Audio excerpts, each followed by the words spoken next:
व्याख्या प्रकृति सूत्र के 2, 5 और स्थाना सूत्र के 3, में सवणे नाणे विन्नाणे पक्षखायमाणे संजमे अनन्य सवे चेव बोधाणे अक्रिया सिद्धि। इसमें श्रवण से लगा करके अक्रिय होकर के सिद्ध कैसे हुआ जाता है, उसमें संयम और तप में बाह्य तप के साथ अभ्यंतर तप में से चौथे स्वाध्याय तप पर चर्चा चल रही है। उसमें वाचना, दूसरा प्रच्छना का किस प्रकार का फल बताया है, तो कहा कि वह सूत्र अर्थ और तदुभय को विशुद्ध कर लेता है और कांक्षा मोहनी कर्म का क्षय कर देता है।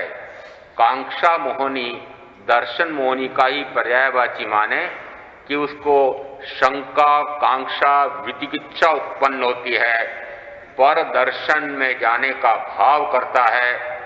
बाह्य अपेक्षा से तो पर यानी दूसरे को देखें, दूसरे मत में जाएं, ऐसा अर्थ होता है, परंतु यहाँ पर दर्शन का अर्थ है कि आत्मदर्शन को छोड़ करके पर दर्शन, यह भी मूलतः अर्थ निकलता है।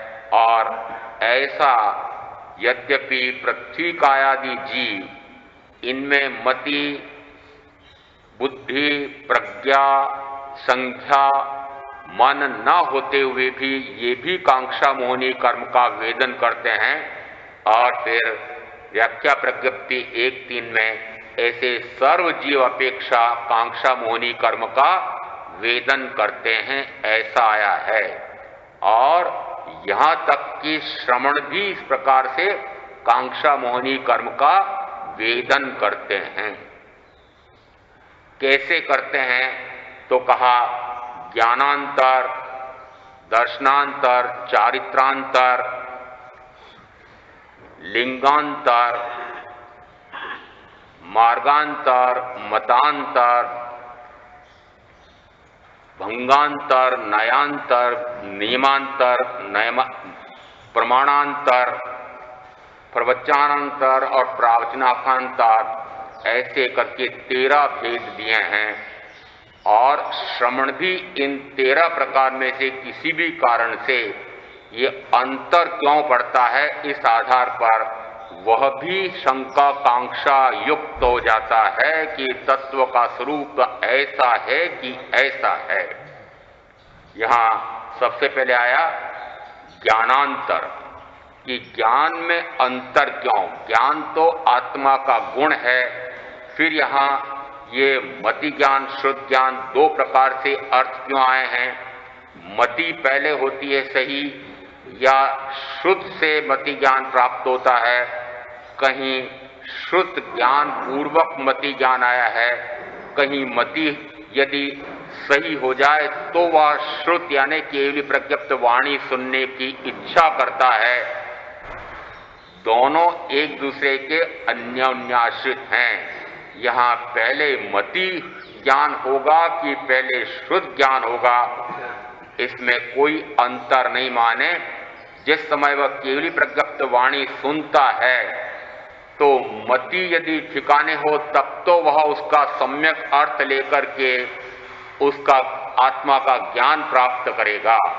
दूसरी अपेक्षा से कहा कि अरे मति ठीक होगी कैसे, जब तक सुनेगा नहीं तब तक मति ठीक कैसे होगी।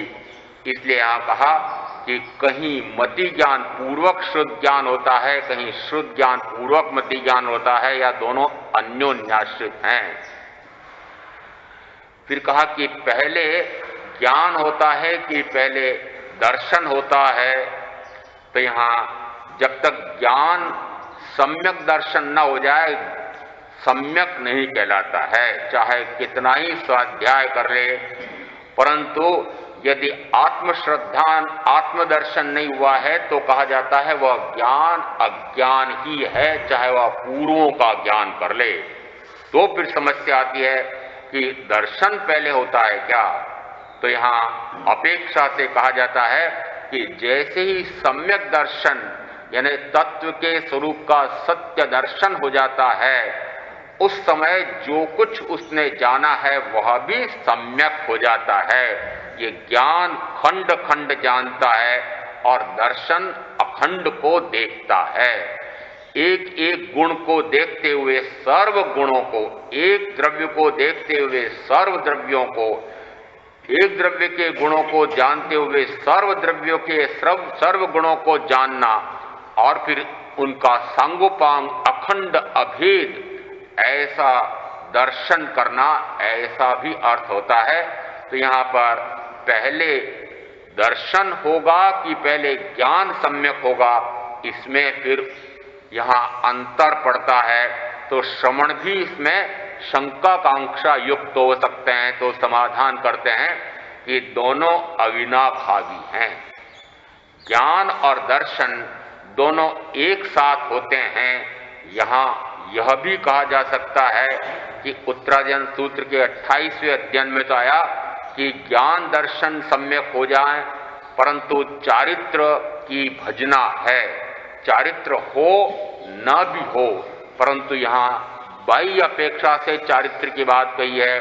अभ्यंतर में तो उसके जिस समय अनंतानुबंधी कषाय टूटता है उस समय चारित्र भी सम्यक हो गया है, परंतु दिखाई नहीं देता है, क्योंकि वह राज्य वैभव, धन वैभव, परिवार आदि से परे नहीं हटता है या व्रत महाव्रत ग्रहण नहीं करता है। इस अपेक्षा से यहाँ चारित्र की भजना कही है। परंतु यह भी हो सकता है कि ज्ञान और दर्शन दोनों होते ही तुरंत तो उसको चारित्र यानी देश विरति या सर्वविरति संयम भी ले लेता है। तो यहाँ पहले कौन सा होता है? तो यहाँ ज्ञानांतर, ये ज्ञान में अंतर क्यों है? ज्ञान तो गुण है और वह तो एक ही प्रकार का होता है, केवल ज्ञान, परंतु ये भेद किस अपेक्षा से आए हैं? मति ज्ञान, श्रुत ज्ञान, अवधि ज्ञान, मन परे ज्ञान, ये चार भेद फिर कौन से हुए? तो कहते हैं ज्ञान तो मात्र एक ही है, परंतु जिस समय सूर्य का प्रकाश कुछ किरणें फूटती हैं, हम कहते हैं सूर्य प्रकाशित हो गया है, परंतु फिर भी अभी प्रकाश मंद है। उसी प्रकार से ज्ञान तो केवल ज्ञान रूप में ही हो रहा है, परंतु वह जब अंश में होता है तब कहा जाता है वह मति ज्ञान है। मति ज्ञान यह केवल ज्ञान का अंश ही है और मति ज्ञान पूर्ण होते होते ही केवल ज्ञान में परिवर्तित हो जाता है। तो यहाँ ये मात्र श्रेणी या तरतमता का अंतर है, ज्ञान और ज्ञान में कोई भेद नहीं है। फिर कहा कि यह अवधि ज्ञान और मनपर्यय ज्ञान, ये क्यों कहा कि यह तो प्रत्यक्ष ज्ञान है और ये मति श्रुत जो है ये इंद्रिय ज्ञान है। मति श्रुत क्या ज्ञान है? इंद्रिय प्रत्यक्ष। इंद्रिय प्रत्यक्ष क्यों कहा? क्योंकि मति श्रुत को सुन करके मति में बिठाना, मनन करना, तो उसमें मन वचन काया के योग साधन पड़ते हैं और जब इन इंद्रियों के माध्यम से ज्ञान की प्राप्ति होती है तो उस ज्ञान को इंद्रिय प्रत्यक्ष कहा। परंतु अवधि ज्ञान और मनपर्यय ज्ञान प्रत्यक्ष ज्ञान है। परंतु फिर अंतर क्यों कर दिया कि मति ज्ञान, शुद्ध ज्ञान यह तो आत्मा का है और ये अवधि ज्ञान और मनपर्यय ज्ञान पौद्गलिक ज्ञान है। और पौद्गलिक का अर्थ होता है पुद्गल परिणमन को जानता है, चाहे बाह्य अपेक्षा से द्रव्य, क्षत्र, काल, भाव से वह पुद्गल के परिणमन को इन सीमाओं में जान लेता है। पुद्गल परिणमन कैसे करेगा? आत्मा के भाव को नहीं जान पाता है, अपने भावों को नहीं जानता है, मात्र अवधि ज्ञान में वह भूत और भविष्य की पर्याय पुद्गल की कैसे होने वाली है ऐसा जानता है। इस ज्ञान से मुझे क्या लेना क्या देना? अवधि ज्ञान न हो और मनपर्यय ज्ञान के दूसरे व्यक्ति के समनस्क मन वाले उस व्यक्ति के मन में किस पुद्गल का मनन चल रहा है, ऐसा मुझे ज्ञान हो या न हो, अवधि ज्ञान मन परे ज्ञान हुए बिना भी केवल ज्ञान व्याख्या प्रज्ञप्ति सूत्र मायाएं हो सकता है। इसका अर्थ हुआ कि यहाँ पर ये भेद क्यों दिए, ये मतिश्रुत परोक्ष ज्ञान है, अवधि मन परे प्रत्यक्ष ज्ञान है, परंतु फिर भी पुद्गल का है।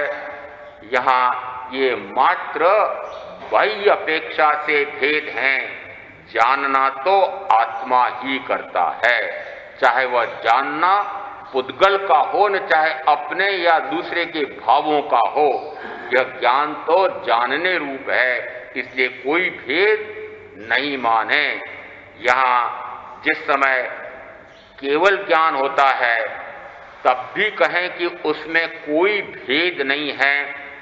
हमारे यहाँ प्रज्ञापना सूत्र, जीवाभिगम सूत्र, उसमें प्रथम समय केवल ज्ञान, द्वितीय समय केवल ज्ञान, इस प्रकार का वर्णन मिलता है कि जो पहले समय में केवल ज्ञान हुआ वह और दूसरे समय में केवल ज्ञान हुआ वह अंतर कुछ नहीं है, परंतु काल अपेक्षा से अंतर किया हुआ है।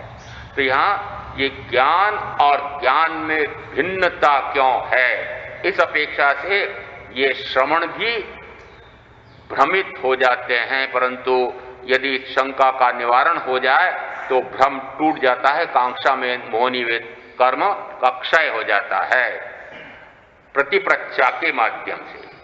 दूसरा आया इसमें दर्शनांतर। एक दार्शनिक एक बात कहता है, आत्मा का स्वरूप ऐसा है, सृष्टि का स्वरूप ऐसा है, परमात्मा का स्वरूप ऐसा है, दूसरा दार्शनिक दूसरी बात कहता है, और यहां तक कहा जाता है कि मैंने जैसा तत्व का स्वरूप जाना है वही सत्य है और अन्य जो कहते हैं वो मिथ्या है, मेरी ही बात मानो। ऐसे भी उस समय भगवान महावीर के समय 6 और अपने आप को तीर्थंकर ऐसा कहते थे। उस समय भी जनता परेशान होती थी कि अरे इनका मत सत्य है कि इनका, देखो किस दर्शन को माने, वेदांत दर्शन सही है कि बौद्ध दर्शन सही है कि जैन भगवान महावीर का दर्शन सही है। तो भगवान महावीर कहते हैं कि सत्य तो मात्र एक ही होता है, वह चाहे अ कहे तो न चाहे ब कहे तो कोई अंतर नहीं है। यहाँ 2 और 2 4 ही होंगे, चाहे पहली कक्षा वाला पढ़े जोड़ करे या वह 16वीं कक्षा वाला गणितज्ञ करे, चाहे महामहोपाध्याय करे, कोई अंतर पड़ता नहीं है। तो यहाँ पर आत्मा सतरूप है, शरीर असत रूप है, सृष्टि अनादि है, अनंत काल तक चलेगी, ये प्रत्येक द्रव्य नित्य भी है, साथ में परिणमन इसका स्वभाव है। इस प्रकार का तथ्य ये भिन्न नहीं हो सकता, इसलिए यहाँ दर्शन में कोई भिन्नता नहीं है। फिर भी हमारे यहाँ पर भी दर्शन में भिन्नता की, ये चक्षु दर्शन, ये अचक्षु दर्शन, ये अवधि दर्शन, ये केवल दर्शन, ये अंतर किस बात का है? ये अंतर मात्र जिस समय वह आंख से देखता है, यद्यपि देखना तो आत्मा ही कर रहा है, परंतु चूंकि माध्यम आंख पड़ रहा है इसलिए वह देखना चक्षु दर्शन कहलाता है। दूसरा अचक्षु दर्शन क्या होता है? अचक्षु दर्शन आत्मा से देखता, अचक्षु यहां कहा है चक्षु तो चक्षु से नहीं देखता है, अन्य इंद्रियों से देखता है। इंद्रियों से देखने की बात आ रही है यहां पर। चक्षु दर्शन और चक्षु दर्शन ये कौन से भेद हैं? ये दर्शन मोहनी के हैं। तो यहां पर दर्शन, ये दर्शन के भेद दिए 4 प्रकार के, दर्शनावरणी कर्म के। यहां पर चक्षु दर्शन और अचक्षु दर्शन, यद्यपि दर्शन के भेद हैं, परंतु यहां भेद कैसे हुए कि एक तो आंख से देखता है और एक अन्य इंद्रियों से देखता है। शब्द यहां पर देखना आया है, अन्य इंद्रियों से देखना। इसका अर्थ भी है कि जिस समय मान लो आंख बंद कर दें तब भी दिखाई देता है कि नहीं? दिखाई देता है। इसका अर्थ है कि अब वह कौन देख रहा है?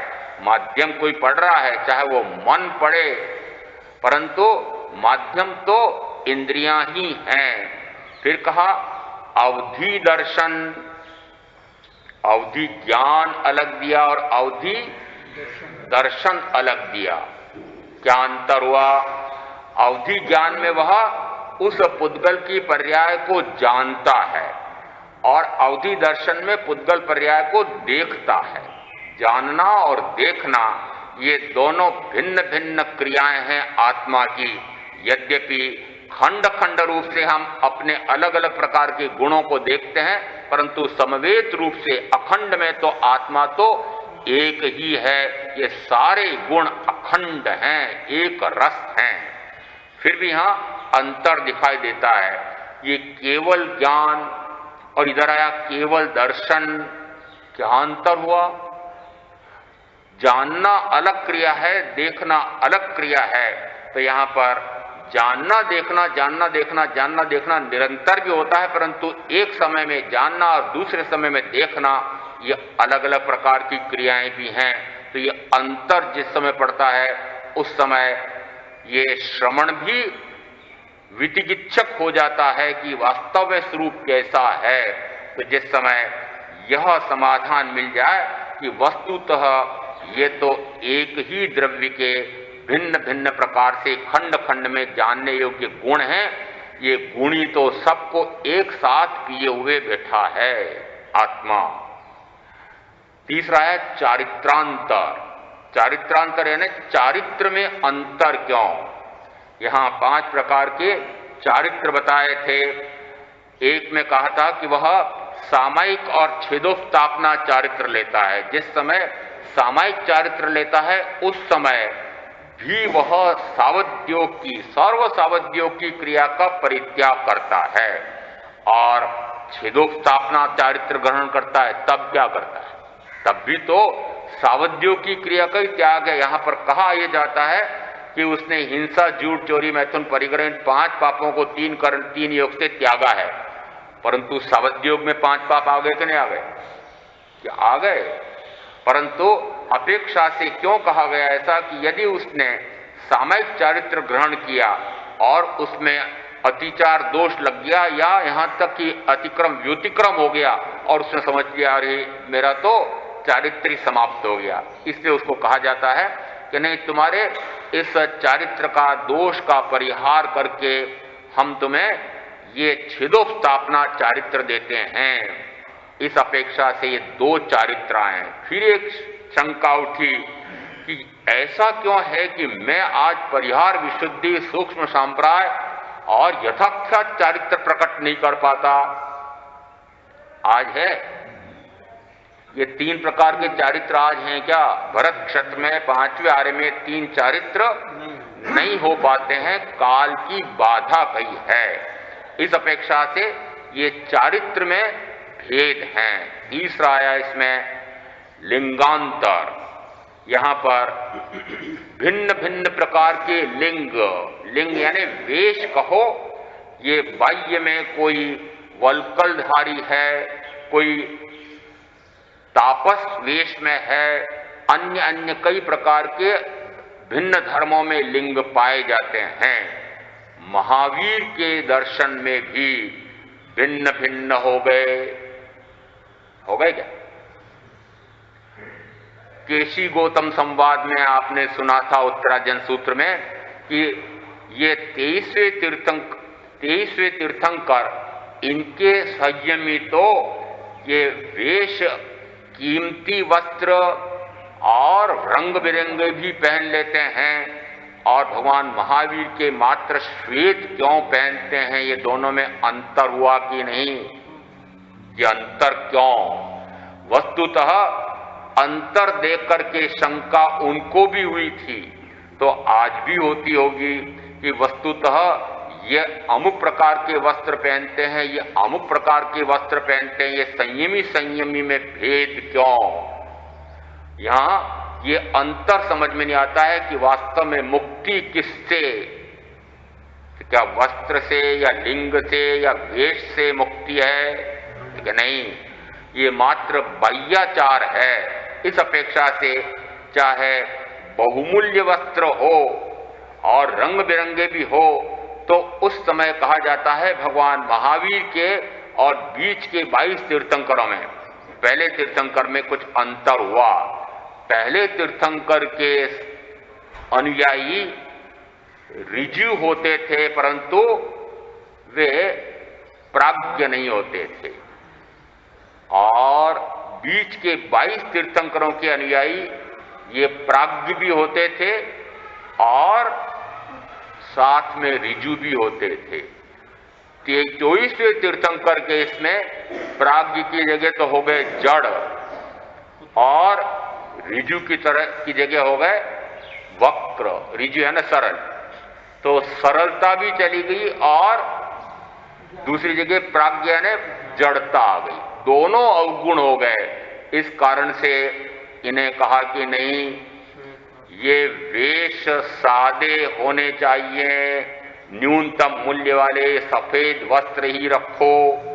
भिन्न प्रकार से लिंगांतर, यानी वस्तुतः ये लिंग या वेश यह तो बाह्याचार मात्र है। इस अपेक्षा से इसमें कोई भी अंतर मत मानो। अभ्यंतर में तो ज्ञान दर्शन चारित्र की आराधना करनी है। सद्भूत मोक्ष के साधन में निश्चय मत की जिज्ञासा हो, सद दर्शन ज्ञान चरण साधन निश्चय स्वरूप की लिप्सा हो। यहां केशी गौतम समाज में आया सद्भूत मोक्ष के साधन में। मोक्ष का साधन कौन? सद्भूत। सद्भूत यानी वास्तविक साधन कौन है? निश्चय नय से साधन कौन सा है? तो सद्भूत मोक्ष के साधन में निश्चय मत की जिज्ञासा हो, यानी निश्चय मत का अर्थ होता है पारमार्थिक नय। उस परमार्थ में कौन है इसके साधन? तो कहा सद दर्शन चरण ज्ञान साधन। साधन कौन से हैं? कि ज्ञान दर्शन और चारित्र ये इसके साधन हैं। ये बाह्य में और कोई भी साधन नहीं गिने जा सकते हैं। इस अपेक्षा से ये अंतर बाह्याचार का है, अभ्यंतर में कोई अंतर मत मानना। फिर आगे कहा कि हां ये मार्गांतर, मार्ग में अंतर क्यों है? एक का मार्ग अमुक प्रकार का है, एक का मार्ग अमुक प्रकार का है। उस समय भी वेदांत में कहें या सांख्य दर्शन में कहें, गीता में आया है कि ज्ञान, भक्ति, योग किसी के माध्यम से ही उस भगवत स्वरूप की उपासना हो सकती है। कोई ज्ञान में निपुण है तो ज्ञान मार्ग अपना सकता है, कोई मात्र भक्ति में तन्मय हो जाए। मीरा का वर्णन आता है, और भी बहुत सारे ऐसे कृष्ण मार्गी हुए हैं कि जो बस उनको या तो सखा रूप में या प्रीतम के रूप में ऐसे उनके रस में लीन हो जाते थे। उन्होंने कहा कि ज्ञान होने की आवश्यकता नहीं है, मात्र भक्ति से ही तिरा जा सकता है। कोई कहता नहीं कर्म किए जाओ, कर्म से तिर जाते हैं। तो कर्म योग, भक्ति योग, ज्ञान योग, ये भिन्न भिन्न प्रकार के मार्ग उस समय भी थे। सगुण उपासना और निर्गुण उपासना उस समय भी मानी जाती थी। कोई तो गुणवान को साक्षात देख करके फिर उसकी उपासना करते थे। ये तो कहलाती है सगुण उपासना। और निर्गुण उपासना यानी चाहे वह साक्षात ज्ञानी न दिखे तब भी उसके गुणों का अवलंबन लेकर के तद्रूप हो जाना, ये कहलाती है निर्गुण उपासना। स्थानकवासी किसमें आते हैं? निर्गुण। बिना गुण के उपासना करते हो क्या? गुणों की उपासना करते ही नहीं। निर्गुण का अर्थ होता है कि साक्षात उन गुणों का धारक व्यक्ति भले न दिखता हो, परंतु हम उसके गुणों का मात्र भान करके उसमें अपने आप को रमा लेते हैं, उन गुणों को अपने आप में आत्मसात कर लेते हैं। ये निर्गुण शुद्ध परंपरा है स्थानकवासी। कोई भी साक्षात उसका व्यक्ति सामने दिखे तो मैं उपासना करूं, यानी ये अरिहंत परमात्मा, तीर्थंकर परमात्मा सामने दिखे तो मैं उपासना करूं, ऐसा नहीं है। बिना उसके भी हो सकता है। और हमारी अंतर्गत दशांग सूत्र में है, अरे भगवान तो सर्वज्ञ सर्वदर्शी हैं, तुम साक्षात दर्शन करने क्यों जा रहे हो? माता पिता ने क्या कहा सुदर्शन सेठ को? अरे यहीं से तुम दर्शन कर लो ना। तो यहां वो निर्गुण उपासना का उदाहरण है कि साक्षात उस गुणवान को देखने जाओ, दर्शन करो, प्रवचन सुनो, क्या जरूरत है? निर्गुण उपासना। और ये सांख्य में कहो कि कृष्ण मार्गियों में कहो, उदाहरण मिलते हैं। कहते हैं कि जिस समय ये कृष्ण वृंदावन मथुरा में रास लीला और क्या गोपिकाओं के नाच और क्या वो भक्ति रस में लीन होती थी, और बाद में जिस समय कृष्ण चले गए, द्वारिका बसा ली, वहां राज्य बसा लिया, तो वे गोपिकाएं विरह विह्वल, भगवान के विरह में विह्वल होने लगी। भगवान मानते हैं उनके वो। तो जिस समय कृष्ण को पता लगा कि भाई ऐसे मेरी वो गोपिकाएं मेरे कारण से विह्वल हो रही हैं, भक्ति में लीन नहीं हो पा रही हैं, इस कारण से उद्धव को भेजा। और उद्धव ने उन्हें कहा, अरे तुम साक्षात उनकी क्यों उपासना करना चाहते हो? उनके गुणों की उपासना करो ना। अरे उनको मन में बसा लो, कोई साक्षात दिखने आवश्यक है क्या? तो वहां सूरदास जी कहते हैं कि अरे उद्धव, हम क्या जाने, हम निरक्षर भट्टाचार्य, हम क्या जाने कि कौन से गुण होते हैं, और वो एक था गुणवान, वह तो हमारा मन चुरा करके लेकर चला गया है। अब और दूसरा मन कहां से लाएं कि उस मन में हम गुणों का चिंतन कर लें? ऐसे पद्य मिलते हैं। तो वह कहलाती है सगुण उपासना। ये गोपिकाओं की उपासना कौन सी थी? सगुण उपासना। उद्धव कैसे थे? ये निर्गुण उपासक। तो इस प्रकार से उस समय भी सगुण उपासना, निर्गुण उपासना, और आज भी कोई तो साक्षात मूर्ति को सामने रख करके और फिर उनके गुणों को अपने अंदर रमाते हों, ऐसी सगुण उपासना माने। और ये स्थानकवासी निर्गुण उपासक ऐसा माने। तो यहां पर मार्ग और मार्ग में अंतर। आजकल एक बड़ा नया नारा, भगवान, ये महात्मा गांधी के समय से शुरू हुआ है, सर्वगुण सर्वधर्म समभाव। सारे धर्म एक ही गंतव्य पर ले जाते हैं, गंतव्य सबका एक है। मार्ग है ना कि सारे रास्ते उसी में जाकर मिल रहे हैं। अरे यदि धर्म एक है तो उसके मार्ग दो नहीं हो सकते, मार्ग भी एक ही होगा। ये जो हमने मान लिया कि सभी धर्म एक जैसे हैं, सभी धर्म कहां एक जैसे हैं भाई? हो सकता है कि अहिंसा के स्थान पर कोई भी धर्म ऐसा नहीं होगा कि जो हिंसा को सत्य मानता हो, कोई भी धर्म नहीं।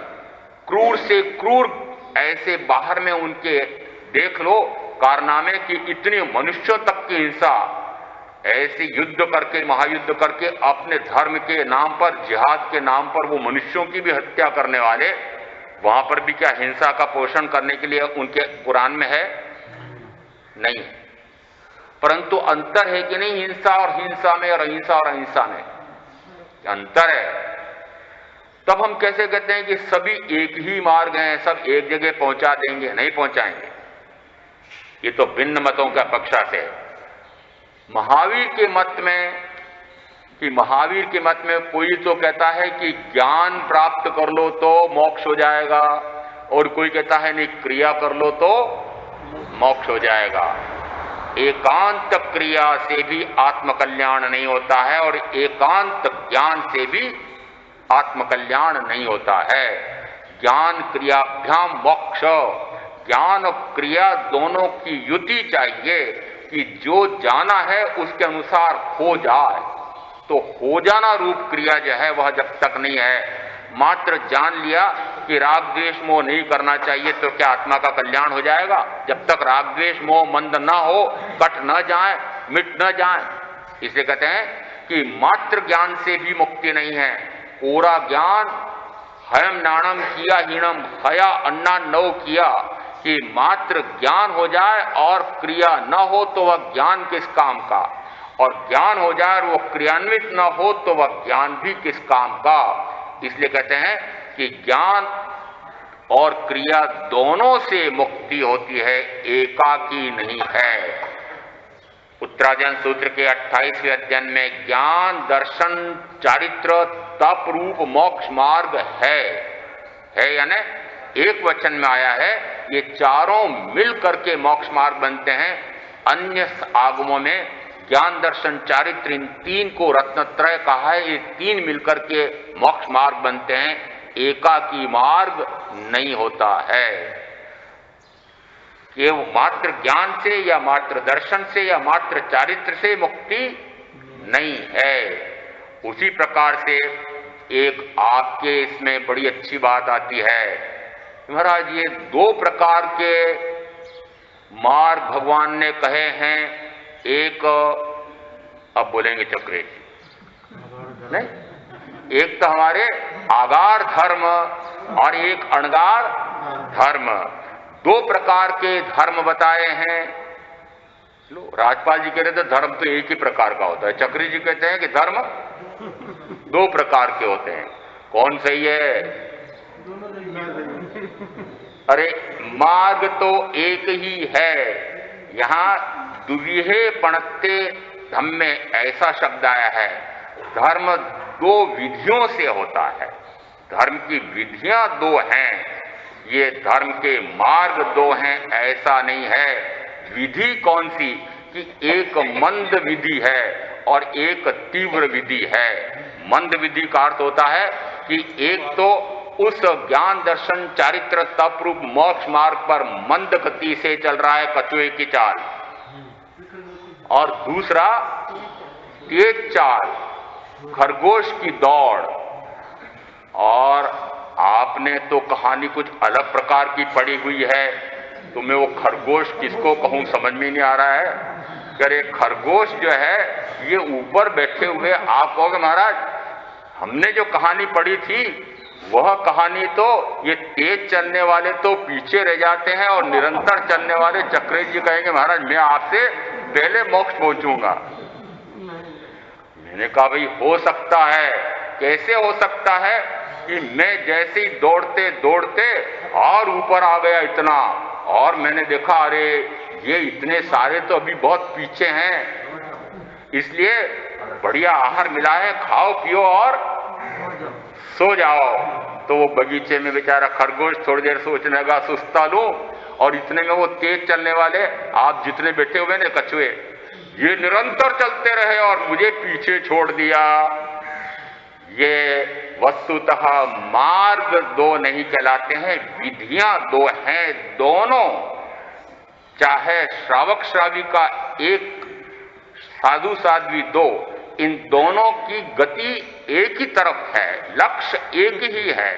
मात्र मोक्ष की अभिलाषा लेकर के दोनों चल रहे हैं, परंतु एक मंद गति से है और एक तीव्र गति से है। इस अपेक्षा से हमें दो मार्ग दिखाई देते हैं। महावीर ने तो मार्ग एक ही बताया है, धर्म एक ही बताया है। आपके मंगल पाठ में भी चारों जगह धर्म एक वचन में आया है। उसी प्रकार से आपके आवश्यक सूत्र में भी धर्म एक ही प्रकार का आया है। कहीं भी धर्म दो प्रकार के ऐसा शब्द नहीं है। यदि स्थानांक सूत्र में या अन्यत्र इस प्रकार का आया भी है तो दुविये पणते शब्द देखा है मैंने, दो विधियां हैं। इसलिए यहां पर ये मार्गांतर दो मार्ग होते हैं ऐसा मत मानो। मार्ग तो ज्ञान, दर्शन, चारित्र, तप रूप एक ही मार्ग है, दो नहीं है। मार्गांतर। फिर आता है मतांतर। मतांतर का अर्थ होता है मत भिन्न भिन्न है। तो यहां जितने मुंडे उतने ही मत, ऐसा एक संस्कृत का श्लोक कहलाता है। अरे जितने माथे दिखाई दे रहे हैं उतने ही मत, प्रत्येक अपना अपना मत सही बताता है और ऐसा हठग्रही हो जाता है कि मैं कहता हूं वही सत्य है।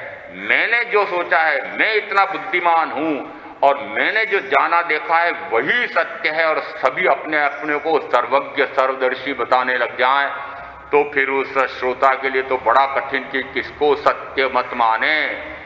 इसलिए उस समय भी भिन्न भिन्न मत थे, परंतु उस समय के स्थान पर आज कुछ भिन्नता अलग प्रकार से होगी कि उस समय भगवान महावीर ने तो उन सारे पाखंड मतों के स्थान पर सत्य दर्शन, सत्य धर्म का दिग्दर्शन सर्व जनता को करा दिया था। परंतु भगवान महावीर के अनुयायियों में क्या हो गए? मतांतर। मेरा मत सही है और उसका मत मिथ्या है। मैं सम्यक्त्वी हूं, मेरा चिंतन सत्य है, मैंने जो आगम का अर्थ समझा हुआ है वही सत्य है। टुकड़े किससे हुए? टुकड़े किससे हुए? भगवान महावीर सर्व के सर्वदर्शी, और उनके वचन दो व्यक्तियों ने सुने, और एक ने अर्थ एक लिया और दूसरे ने अर्थ दूसरा लिया। क्या सर्वज्ञ की वाणी विरोधाभासी होती है? क्या सर्वज्ञ की वाणी द्वयार्थक होती है? दो या अधिक अर्थ दे ऐसी वाणी होती है भगवान की? और ये तो मिथ्यात्व होता है जो अस्पष्ट भाषा बोलता है कि जिसके दो या अधिक अर्थ निकल सकते हैं। महावीर की वाणी ऐसी नहीं है कि दो या अधिक अर्थ निकले, वे तो एक ही बात कहते हैं, परंतु मैंने उसका भिन्न अर्थ ले लिया। ये मेरी गलती हुई है, परंतु अड़े किस पर? अरे अड़े मात्र वेश पर। किस पर? सबसे पहले अड़ाड़ी किस में हुई है? वेश पर। और आज बड़ी समस्या है। समस्या यह है कि वास्तव में ये कौन से वेश से मुक्ति होती है? क्यों कि दिगंबरत्व के बिना मुक्ति नहीं है, कहा जा रहा है। अरे जैन के आगे आजकल विशेषण लगाना पड़ता है। एक तरफ तो नारा लगाते हैं कि यह जैन धर्म नहीं है, यह जन धर्म है, यह मानव धर्म है, कोई भी मानव अपना सकता है। परंतु ये ऐसे जन धर्म का नारा लगाने वाले अपने जैन के आगे कोई न कोई एक विशेषण और लगाते हैं। दिगंबर जैन, श्वेतांबर जैन। महामंत्री जी कहेंगे कौन से जैन? कहा जैन? श्वेतांबर स्थानकवासी जैन सभा। महामंत्री जी को इसीलिए पूछा मैंने, जैन सभा है कि श्वेतांबर स्थानकवासी जैन सभा है? देखो जैन के आगे दो विशेषण लगा दिए इन्होंने। श्वेतांबर कहने से भी संतोष नहीं हुआ इनको। हाँ देखो, श्वेतांबर में भी फिर संतोष नहीं हुआ कि भाई श्वेतांबर रहो ना। अरे श्वेतांबर दोनों ये श्वेत अंबर वाले हैं ना, सफेद कपड़े वाले। अरे सफेद कपड़े में भेद कैसे हो गया? पहनने में भेद हो गया। देखो वो सफेद कपड़ा पहना कैसा जाए उसमें भेद हो गया। एक कंधा खुला रख करके पहनता है, एक दोनों कंधे ओढ़ कर रखता है। अरे इतने से भेद से दो भेद पड़ गए। वेश कैसे पहने? एक कहता नहीं मुपत्ति जो है ये डोरे से बांध करके मुंह पर बांधो, और ये कहता नहीं मुपत्ति क्या हो? मुपत्ति है केवल मुंहपत्ती है ना, उसको डोरे से बांध करके क्यों रखे हैं? अरे तुम कैसे हो कि डोरे से मुपत्ती बांध करके रखते हो, उसमें कितने जीव पैदा हो जाते हैं। और मैं कहता हूं अरे तुम कैसे हो? बोलते हो उस समय तो मुंह पर आड़ी रखते नहीं हो, ये घुटने पर पड़ी रहती तुम्हारी मुपत्ति। तो देखो छींटाकशी, देखो खंडन मंडन। और जिस समय ये मतभेद पड़े उस समय एक ने कहा मैं दिगंबर, तो मूर्ति भी दिगंबर। दूसरे ने कहा कि मैं भी मूर्ति मानूंगा, परंतु मैं दिगंबर नहीं हूं, मैं तो श्वेतांबर मूर्ति पूजक हूं। आपके यहां उनको कहते हैं श्रृंगारी। तो श्रृंगार युक्त, श्रृंगार वाली मूर्ति को पूजेंगे। श्रृंगार किसका? मूर्ति का नहीं। वो मेरे तीर्थंकर परमात्मा, तीन तो चक्रवर्ती और शेष राजा। इस कारण से उनके तो कवच और कुंडल और सोने के सारे होने चाहिए, तो श्रृंगार कराया। अरे ये श्रृंगार क्यों कराया भाई? महावीर तो दिगंबर थे और आपने कवच कुंडल पहना करके उस मूर्ति की पूजा क्यों कर रहे हो? एक ने लगाया आक्षेप। दूसरे ने कहा अरे तुम मुझे नहीं समझते हो, मैं ये देख रहा हूं कि देखो इतना वैभव होते हुए भी और ये सारे चक्रवर्तित्व जैसे राज्य के वैभव को छोड़ करके और फिर ये दिगंबर होकर के वीतरागी परम शुद्ध आत्मा हो गए, तो मैं तो उनके उस रूप को देख रहा हूं। किसको देख रहा हूं? चक्रवर्ती के चक्रवर्तित्व को छोड़ करके कैसे चले गए, ये मुझे बार बार स्मरण रहे, बार बार स्मरण रहे। इसलिए मैं श्रृंगार युक्त देख करके फिर श्रृंगार का उन्होंने त्याग कर दिया, तो मैं भी ऐसे ही, इसलिए प्रेरणा लेने के लिए उस प्रकार की मूर्ति पूजता हूं। और ऐसे भेद करके मान लो ये 3 ही हो गए होते तब फिर भी मान लेते। वहां पर नहीं, ये अंगूठे पर केसर लगा सकते हो, अन्यत्र नहीं लगा सकते हो। कोई 13 वहां पर भी 12पंथी 20पंथी 13पंथी 20पंथी ऐसे हैं दिगंबर में भी। और अब एक और नया कि दिगंबर अलग और एक कांजी स्वामी का पूरा मत, सोनघड़ी मत अलग, और एक दूसरे में इतनी कांट छांट की भयंकर। दिगंबर में भी इतना अंतर। और उसके साथ श्वेतांबर में तो, क्योंकि मैं श्वेतांबर परंपरा में हूं तो मुझे ज्ञात है कि श्वेतांबर में फिर कितने, कि एक कहलाया मूर्ति पूजा और दूसरा कहलाया स्थानकवासी। और स्थानकवासी में और चक्रे जी गिनती कर रहे हैं कि स्थानकवासी में फिर और एक ने कहा नहीं जी ये तुम कैसे हो, ये तुम्हारे कैसी मान्यता है? ये जो जीव पशु दूसरा किसी को बिना उसके जैविक वस्तु को खाए बिना कोई जीवित रह सकता है क्या? प्रत्येक प्राणी कोई जैविक वस्तु ही खाता है तब जीवित रहता है। पत्थर कंकर थोड़ी खाता है क्या? और उसका दूसरे का भोजन उसको भोजन से वंचित कर रहे हो, ये तो तुम पाप कर रहे हो। प्रारंभ तो वहां से हुआ, ऐसा शायद हो सकता है, परंतु बाद में उन्होंने ये इस प्रकार के दया के जो भिन्नता के भेद हैं वो तो मिटा दिए। और अब एक पूरा 13 पंथ है भगवान, 13 ही पंथ है, ऐसा एक कट्टर पंथ अलग और मैं उनसे इतना कट्टर पंथ अलग। और मैं जिस समय लोकाशा जैन गुरुकुल सादड़ी मारवाड़ में पढ़ता था तो मुझे याद है कि 50 तर्क मुझे ये सिखाए गए कि मूर्ति पूजक मिथ्या है, उसका धर्म वास्तविक नहीं है, मिथ्या धर्म है। और देखो स्थानकवासी का धर्म ये पक्का धर्म है। और फिर साथ में चूंकि मैं ये स्थानकवासी कौन सा लोकाशा वाला, इस कारण से मुझे सिखाया गया देखो 13 पंथी अमुक प्रकार से गलत है और ये स्थानकवासी 22 पंथी ये सही है। देखो उस समय यहां तक सिखाया गया, मुझे सिखाया गया जैन सिद्धांत विशारद के पाठ्यक्रम में। इसका हो गया पक्का करना अपने आप को।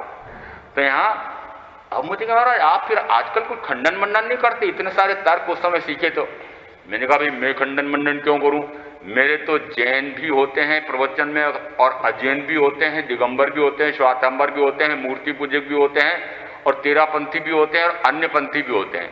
तो मैं किसी का खंडन क्यों करूं? तो फिर एक गांव में मुझे एक स्वाध्यायी अड़ गए कि महाराज आप खंडन नहीं करते हो, कम से कम चलो मंडन तो करो। किसका मंडन? कि आप स्थानकवासी हो ना? मैंने कहा हाँ। तो स्थानकवासी का मंडन तो करो। मैंने कहा मैंने मंडन कर रखा है ना अपने आप को, मंडन कर रखा है कि नहीं? अरे स्थानकवासी का वेश पहन करके मैंने स्थानकवासी परंपरा का मंडन किया कि नहीं? तो मुझे कहने की क्या आवश्यकता है, मैंने इसको सत्य माना होगा तब तो ये वेश लिया है। यहां यद्यपि हम अलग अलग प्रकार के मत परंपरा में बंट करके, मुझे याद है कि जिस समय हम पढ़ते थे, कानून पढ़ाते थे, उस समय केसरिया जी का प्रकरण ठेठ हम जिनके दास थे उन दासों की ठेठ प्रिवी काउंसिल में लड़ा गया। वहां आंखें लगा करके पूजा करना एक तरफ इसमें के लोग अड़े हुए थे, और एक तरफ के नहीं, बिना आंखों की मूर्ति के, ये तो मूर्ति हमारी, दिगंबर कहे कि मूर्ति हमारी, और श्वेतांबर कहे कि मूर्ति हमारी। कहां तक लड़े? और धर्म के मामले में हस्तक्षेप। उन्होंने कहा ऐसा करो कि तुम दिगंबर जब पूजा करो तब आंखें निकाल के रख दिया करो, और श्वेतांबर करो जब आंखें लगा कर दिया करो। क्या लाभ हुआ लड़ने का? और बचपन की कहानियां आपको याद है कि नहीं? मुझे याद है, कहते हैं कि दो बिल्लियां जब रोटी के लिए लड़ रही थी बंटवारे में, तो तीसरे ने आकर के उनको चट कर गया। ऐसे ही जिस समय अभी अभी की ताजा घटनाएं देख लो कि संवेद शिखर जी, दिगंबर कहें कि ये पहाड़ हमारा, संवेद शिखर जी का पहाड़ किसका? दिगंबर कहें कि हमारा, श्वेतांबर कहें कि हमारा।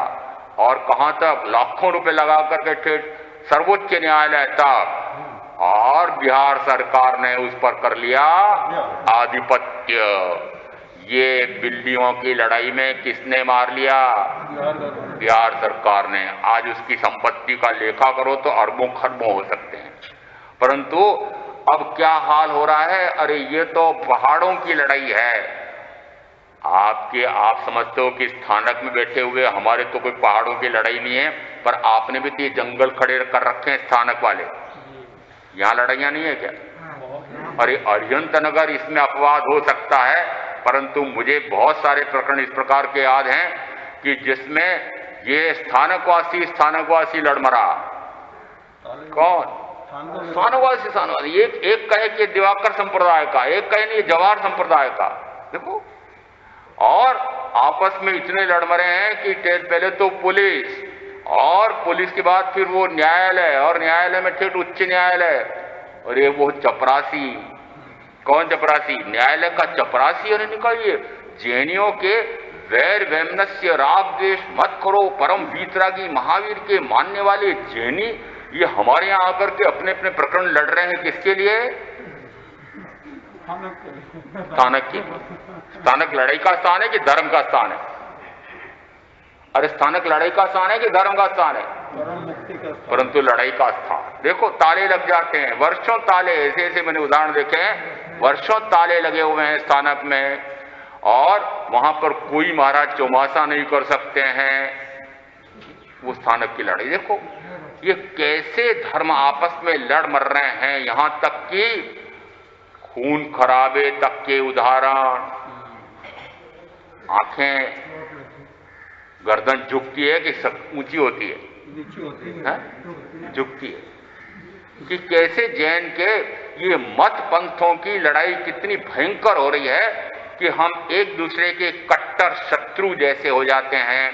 मैं उदाहरण दिया करता था कभी कभी, मैंने कहा कि हम मामा भांजे पहले अलग अलग गांव में थे, बाद में जब एक साथ बसे नीमच में, तो उस समय दोनों की एक दीवार, भवन दोनों के एक, और सारे समारोहों में दोनों एक साथ, यहां तक कि हो सकता है एक साथ भोजन, एक थाली में भोजन, परंतु अरे भोजन और समारोह इन दोनों में तो दोनों एक। और जिस समय मैं धर्म करने जाऊं तो मैं तो जाऊं स्थानक और वो जाए मंदिर, और यदि उस पर विवाद हो जाए तो दोनों लड़ मरे। हम तो कभी छेड़ते नहीं थे एक दूसरे को, परंतु दोनों में कितनी कट्टरता होती है कि एक दूसरे की काट छांट करने के लिए तत्पर। ये किस प्रकार के मत मतांतर हुए हैं? क्या हम इस प्रकार के मत मतांतर भगवान महावीर के दर्शन में मान्य है, जहां पर महावीर कहते हैं अनेकांतवाद है। महावीर ने अपने समय के जो भिन्न दर्शनी थे उन्हें भी यह नहीं कहा कि तुम मिथ्या हो, यहां तक कि उन्होंने सांख्यवादी, इंद्रभूति गौतम सांख्यवादी थे, उन्हें भी यह नहीं कहा कि हे गौतम तुम मिथ्या कहते हो, हे गौतम तुम जो कहते हो वह भी सत्य है, परंतु वह निश्चय नय में सत्य है कि आत्मा निर्विकारी है। वस्तुतः वर्तमान में तो जिस समय व्यवहार में तो मुझे दिखाई दे रहा है कि आत्मा क्रोधादि रूप हो रहा है, तो क्रोधादि रूप भी इसका कहा जाएगा। ये नहीं कहा कि तुम मिथ्या हो, यहां तक कि चार्वाकवादी को भी मिथ्या नहीं कहा, क्योंकि शरीर की महत्ता महावीर भी मानते हैं। नियतिवादी गोशालक को भी उन्होंने मिथ्या नहीं कहा, क्यों कि नियतिवाद को भगवान महावीर भी मानते हैं। अंतर बताया कि हे नियतिवादी गोशालक, तुम जो कहते हो वह वस्तुतः और कोई तीसरी नियति नहीं है कि जो किसी का भाग्य निर्धारित करे। अपना भाग्य, अपनी नियति ये पुरुष या जीव स्वयं ही पूर्व भाव में नियत करके आता है। तो नियतिवादी महावीर थे, उन्होंने भी किसी को भी ये नहीं कहा कि तुम मिथ्या हो। मुझे क्या अधिकार है कि मैं किसी को कहूं कि तुम मिथ्यात्वी हो, और उसे मुझे कहने का क्या अधिकार कि तुम मिथ्यात्वी हो। मैंने तो साधु साधियों के मुंह से भी सुना हुआ है, हम सच्चे साधु, तो फिर मुझे लगता है कि इसका मतलब मैं मिथ्या साधु है। हम सच्चे साधु, सच्चे साधु का क्या अर्थ? एक सच्चे और एक कच्चे। अरे सच्चे कच्चे का अर्थ बोल रही है वहां उनका। सच्चे का अर्थ है कि हम ही भगवान महावीर के सच्चे अनुयायी साधु हैं, और तुम शीतलाचारी, तुम कोई साधु हो? तुम शीतलाचारी। देखो, अरे आचार से धर्म प्रकट होता है कि धर्म से आचार आता है। यदि धर्म कहें तो धर्म तो आत्मा का स्वभाव है, और उस धर्म के आत्मा के स्वभाव को प्रकट करने के लिए बाह्य में कुछ मर्यादाएं हैं, वेश हैं। तो यहां वेश से नापता जाता है क्या आत्मा के धर्म को? क्या लिंग से आत्मा का कल्याण होगा? क्या वेश से आत्मा का कल्याण होगा? क्या दिगंबर वेश से मुक्ति होती है? क्या श्वेतांबर वेश से मुक्ति होती है? कि कषाय से मुक्ति होती है? कहां पर जोर दिया हमने? सारा जोर हमने बाह्याचार पर देकर के, बाह्याचार के आधार पर ही फिर एक नहीं, एक के दो, दो के तीन, एक ही संप्रदाय, एक ही गुरु, और एक ही गुरु के 2 टुकड़े, 3 टुकड़े, 4 टुकड़े, 7। अरे रुकते ही नहीं कि और जरा जरा सी बात पर। और पहले तो हो सकता है शायद साधना पद्धति के आधार पर कुछ टुकड़े मूलभूत सिद्धांतों पर वो होंगे, परंतु आज तो मुझे कहते हुए कोई शंका होती नहीं है, और मुझे भय भी नहीं लगता है कि आज चाहे किसी भी धर्म संघ यानी आपके धर्म संघ की बात नहीं कर रहा हूं, मैं मेरे धर्म संघ की बात कर रहा हूं। किसके? श्रमण संघों की। कि श्रमणों के संघ, उनमें भी आज कोई सैद्धांतिक या आचार मर्यादा के संबंध में विवाद होता हो और फिर टुकड़े होते हों, ऐसा नहीं है। अब तो मात्र पद लिप्सा और अपने बड़प्पन के मैं ऊंचा और तुम नीचे, ये मैं ऊंचा और तुम नीचे वैर वैमनस्य फैलाने वाला महावीर का मत है? कैसे कहते हो कि मैं ऊंचा और तुम नीचे? तो आज तो ये संप्रदाय, चाहे मत या पंथ या आमना, मात्र वैर वैमनस्य, एक दूसरे को ऊंचा दिखाना, नीचा दिखाना, आडंबर, और न जाने कैसे कैसे ये आडंबरों के एक तरह से मैं कहूं तो अड्डे हो गए हैं। वैर वैमनस्य के, विरोध के, मतभेद के, घृणा के, तिरस्कार के ये नए अड्डे खड़े हो गए। किसके? जो वीतराग धर्म को परम धर्म है ऐसा मानने वाले, कहने वाले, और वे स्वयं आपस में वैर पालें या वैर फैलाएं। तो कैसे ये मत मतांतर मिटेंगे? तो यहां इन मत मतांतरों को देख करके श्रमण कहो या श्रमण का उपासक उपासिका कहो, ये भी कांक्षा मोहनी कर्म का वेदन करते हैं। कैसे कि इनको लगता है कौन सा मार्ग सत्य है, कौन सा साधु सच्चा है, कौन सा धर्म सच्चा है। मतभेद पड़े हुए दिखाई दे रहे हैं। एक बात ध्यान में रखना चाहिए कि ये बाह्य के मतभेद है, ये पद के कारण होने वाले टुकड़े हैं, ये मात्र हठाग्रह हैं, और हठाग्रह में, मताग्रह में, मत में, पंथ में, संप्रदाय में धर्म नहीं है। धर्म आत्मा की वस्तु है, आत्मा में ही रही हुई है, आत्मा का गुप्त धर्म है, और उस आत्मा के शुद्ध